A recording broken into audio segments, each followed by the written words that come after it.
So students, जैसा कि आप सब जानते हैं कि 1.4 हमने फिनिश कर लिया है। अब बच्चों हमें 1.5 में क्या करना है, जो हमारी फाइनल एक्सरसाइज है, जैसा कि हमने स्टार्टिंग में डिस्कस किया था कि हमारी 1.5 जो एक्सरसाइज है या 1.5 जो आपका पार्ट है, वो आपको क्या करना है, लॉज ऑफ एक्सपोनेंट्स को स्टडी करना है। तो लॉज ऑफ एक्सपोनेंट्स के रिगार्डिंग हम लोग बच्चों यहाँ पे बात करने वाले हैं। तो मैंने यहाँ पर कुछ रूल्स आपके लिए लिखे हैं बच्चों कि यहाँ पर ये आपका क्या होता है, बेस होता है, और ये क्या होता है, इसकी पावर या एक्सपोनेंट इसको बोलते हैं। तो यहाँ पे दो चीज़ें याद रखनी है आपको, एक बेस होता है और उसके ऊपर जो लिखा होता है उसे हम एक्सपोनेंट भी बोलते हैं या फिर क्या बोलते हैं बच्चों, पावर बोलते हैं। तो यहाँ पे बच्चों लॉज ऑफ एक्सपोनेंट से रिगार्डिंग कुछ रूल है and these rule are very important. Maths में आप जब तक मैथ्स पढ़ेंगे तो आपके लिए ये रूल काफ़ी ज़्यादा इंपॉर्टेंट होने वाले हैं, इसलिए आपको यहाँ पे ध्यान से देखना है। तो बच्चों यहाँ पे मैं कुछ फंडामेंटल चीज़ आपको बता रहा हूँ, इस तरह से आपको याद रखना है कि जब कभी भी आपके बेस दोनों सेम हो तो जो भी पावर में नंबर होंगे वो डायरेक्टली क्या हो जाएंगे, ऐड हो जाएंगे अगर बीच में मल्टीप्लाई है। लेकिन अगर डिवाइड है तो वही प्लस क्या हो जाएगा, माइनस हो जाएगा। तो फॉर एग्ज़ाम्पल अगर मेरे पास ऐसा दिया गया है कि 2 की पावर 3 एंड 2 की पावर 5, तो बच्चों बेस मेरे सेम है तो 2 की पावर मैं लिख सकता हूँ 3 + 5, यानी क्या हो जाएगा 2 की पावर 8। लेकिन बच्चों अगर ये डिवाइड में होता तो यहाँ पर क्या होता, ऊपर वाली पावर माइनस नीचे वाली पावर, तो m - n हो जाता। अब बच्चों ये दो रूल एक सेम जैसे हो गए, और यहाँ पर बच्चों दो रूल और हैं, a⁻m b⁻। तो यहाँ पे बच्चों आप ध्यान से देख सकते हो कि जो इसकी पावर है वो पावर यहाँ पर सेम है, जबकि इसके बेस जो हैं वो अलग अलग होने वाले हैं, a और b। तो जब भी ऐसा हो तो जो साइन होगा वही ऑपरेशन होगा, मीन्स कि यहाँ पर होल पावर m आ जाएगी और a और b के बीच में मल्टीप्लाई का साइन आ जाएगा, क्योंकि यहाँ पर क्या था बच्चों, मल्टीप्लाई था, तो इसलिए यहाँ पर भी क्या आ जाएगा डियर स्टूडेंट्स, मल्टीप्लाई आ जाएगा। और बच्चों सेम यहाँ पर आपका क्या आने वाला है, डिवाइड आने वाला है। तो ये रूल थे इंपॉर्टेंट। इसी में एक रूल और ऐड करना है आपको, वो भी इम्पॉर्टेंट रूल है।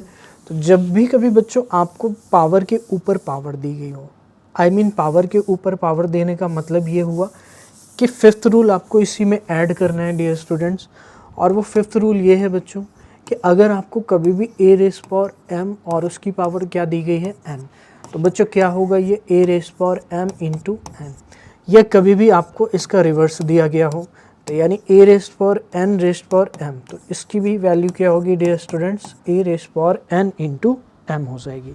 तो ये बच्चों कुछ रूल है जिसके बेसिस पे हम कुछ क्वेश्चंस करेंगे। आइए देखते हैं हमारे पास क्वेश्चंस क्या क्या हैं। तो बच्चों फर्स्ट ऑफ ऑल मैं एग्जांपल्स लेने वाला हूँ, तो सिंप्लीफाई करना है बच्चों एग्जांपल।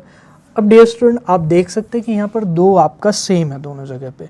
तो बच्चों अगर दो आपका यहाँ पर सेम होने वाला है, तो बच्चों अगर यहाँ पर बेस सेम है तो पावर ऐड हो जाएगी, यानी 2⁻2/3 + 1/3। बच्चों आप सभी को पता है 2/3 1/3 क्या होगा, 3/3, यानी आंसर क्या आ जाएगा डियर स्टूडेंट्स, इसका 2 आ जाएगा।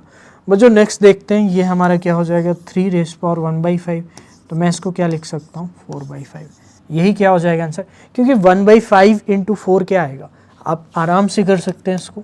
तो 1/5 × 4 मेरे प्यारे बच्चों क्या आएगा 4/5। आइए बच्चों नेक्स्ट देखते हैं। तो बच्चों नेक्स्ट जो एग्जाम्पल है मेरे पास वो क्या है, 7/5, और इस तरह से आपको डिवाइड। तो बच्चों यहाँ पे आप देख सकते हो कि इन दोनों का बेस सेम है, तो बेस अगर सेम है तो पावर क्या हो जाएगी, सब्ट्रैक्ट हो जाएगी, यानी 1/5 - 1/3। प्यारे बच्चों 1/5 - 1/3 आप कैसे सॉल्व करेंगे, एलसीएम ले लेंगे 15 और 3 - 5, तो बच्चों आ जाएगा 7⁻² 2/15। तो ये पावर आपको याद रखनी है, पावर को हम कैसे कैलकुलेट करते हैं। तो बच्चों अगेन यहाँ पर पावर आपकी सेम है बट नंबर आपके डिफरेंट है। तो अगेन बच्चों आपको रूल याद होगा, रूल नंबर 3 आप उसका यूज़ करेंगे। तो जब भी पावर सेम हो तो बीच का जो भी साइन होगा, अब यहाँ पर कुछ भी नहीं है, डॉट लगा हुआ है, तो इसका मतलब इनटू।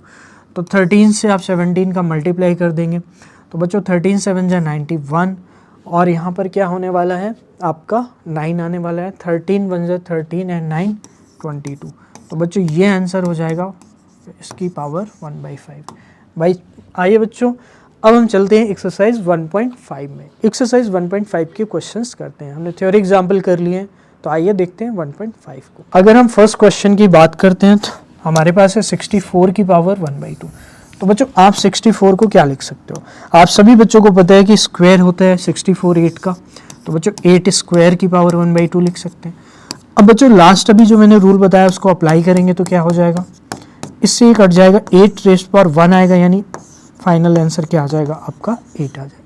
तो बच्चों 32 की पावर 5, तो बच्चों आपको याद होना चाहिए कि 32 क्या होता है, 2 रेज़ पावर 5 होता है, और 16 क्या होता है, 2 रेज़ पावर 4 होता है, और 8 क्या होता है, 2 रेज़ पावर 3 होता है, और बाकी 4 आप जानते हैं 2 स्क्वायर और 1 तो 1 ही होगा। तो बच्चों इसको आप लिख सकते हो 2 रेज़ पावर 5 रेज़ पावर 1/5। अब अगेन आप रूल यूज़ करेंगे बच्चों, तो रूल यूज़ करेंगे तो 5 × 1/5 यानी क्या आ जाएगा बच्चों 2। तो बच्चों जो भी रूल आप एग्जाम में यूज़ करोगे उसको आप मेंशन करोगे यहाँ पे कि a rays power m rays power n क्या होता है, a rays power m × n। तो इस तरह से आपको जहाँ भी आप सोल्यूशन करेंगे उसके राइट हैंड साइड में आपको मेंशन करना है। आइए बच्चों देखते हैं नेक्स्ट हमारे पास एग्जाम्पल क्या है सॉरी। तो बच्चों नेक्स्ट एग्जाम्पल है 125 की पावर 1/3। तो 125 बच्चों आपको मैं बता देता हूँ 125 क्या होता है। तो 125 बच्चों आपको याद रखना है कि ये 5 का क्यूब होता है, मतलब 5 की पावर 3 होता है, और इसकी पावर 1/3 है, तो बेस्ट है आपके लिए। ये क्या हो जाएगा बच्चों 5 3 × 1/3, तो इससे ये कट जाएगा, तो बच्चों 5 रेज़ पावर यानी आंसर क्या आएगा 5 है। तो बच्चों ये 1.5 का क्वेश्चन नंबर 1 का सी पार्ट था। तो आइए देखते हैं बच्चों क्वेश्चन नंबर 2 में। तो बच्चों क्वेश्चन नंबर 2 में आप देख सकते हो 9 रेज़ पावर 3/2। तो बच्चों 9 रेज़ पावर 9 आपको पता है बच्चों 3 का स्क्वायर होता है, और इसकी पावर कितनी है डियर स्टूडेंट्स 3/2। तो मल्टीप्लाई हो जाएगी पावर अगेन स्क्वायर × 3/2। तो बच्चों यहाँ पे बचेगा 3 की पावर 3, जो कि 3 की पावर 3 क्या होता है 3 का क्यूब, यानी क्या होगा 27 हो जाएगा। तो बच्चों 32 की पावर 1/5 है। तो अभी मैंने आपको बताया 32 क्या होता है 2 रेज़ पावर 5 होता है, और बच्चों इसकी पावर आप करेंगे 2/5। तो बच्चों 2 रेज़ पावर 5 और इसकी पावर 2/5, 5 से 5 कैंसिल, 2 का स्क्वायर क्या होगा बच्चों 4। तो जो भी नंबर बचते हैं आपको उसको पावर में लिखते जाना है। तो स्टूडेंट्स ये आपका हो गया 1.5 एक्सरसाइज का क्वेश्चन नंबर 2 का बी पार्ट। आइए देखते हैं नेक्स्ट पार्ट क्या है मेरे पास। तो बच्चों सी एंड डी पार्ट भी आपको यहाँ पर देखना है, बहुत ही ईजी है। तो आइए स्टूडेंट देखते हैं सी एंड डी पार्ट। तो 16 है बच्चों, 16 आपको बताया मैंने 2 की पावर क्या होता है 4, और इसको लिख सकते हैं 3/4। तो बच्चों आप इसको 4 स्क्वायर भी लिख सकते हैं। आपके मन में ये भी क्वेश्चन आ रहा हो, बट मेरे पास यहाँ पे 4 है, तो मुझे 4 अगर मिल जाएगा तो मेरा एक अच्छा सा काम बन जाएगा। तो बच्चों 3/4 से 4 क्या हो जाएगा कैंसिल, तो 2 क्यूब क्या होगा डियर स्टूडेंट्स 8 हो जाएगा। तो यही आपका क्या होगा स्टूडेंट्स आंसर, क्योंकि यहाँ पे 3 बचा तो मैंने 2 क्यूब लिखा, और 2 क्यूब क्या होता है 2 × 2 × 2 यानी 8। 125 बच्चों क्या होगा 5 का क्यूब, और इसकी पावर क्या होगी -1/3। अभी मैंने डिस्कस किया, तो 5 3 इंटू में बच्चों क्या होगा -1/3। तो 3 से 3 कैंसिल, 5 रेज़ पावर -1, इसको आप लिख सकते हैं 1/5। तो बच्चों ये क्या हो जाएगा आपका आंसर। आइए देखते हैं स्टूडेंट नेक्स्ट मेरे पास क्या है।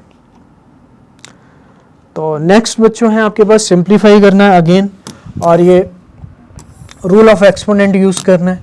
तो बच्चों बेस सेम है तो पावर ऐड हो जाएगी, और बेस अगर सेम है तो मेरे पास 2 की पावर 2/3 + 1/5। तो बच्चों एलसीएम ले सकते हैं आप आराम से। एलसीएम आएगा 15, 3 5 जा 5 2 जा 10। आप एलसीएम लेना आते हैं 5 3 जा 15, 3 1 जा 3। तो बच्चों 2 रेज़ पावर 13/15, ये आपका क्या हो जाएगा डियर स्टूडेंट आंसर। नेक्स्ट बच्चों है 1/3 रेज़ पावर 3, और उसकी पावर है आपकी कितनी 7। तो बच्चों यहाँ पर आपको क्या करना है 1 की पावर 7 और 3 रेज़ पावर 3 के ऊपर पावर अप्लाई होगी 7, तो 1/3 रेज़ पावर अगेन 3 7 जा क्या होगा 21। तो आप इसको ये भी लिख सकते हैं और ये भी लिख सकते हैं। आइए देखते हैं बच्चों नेक्स्ट।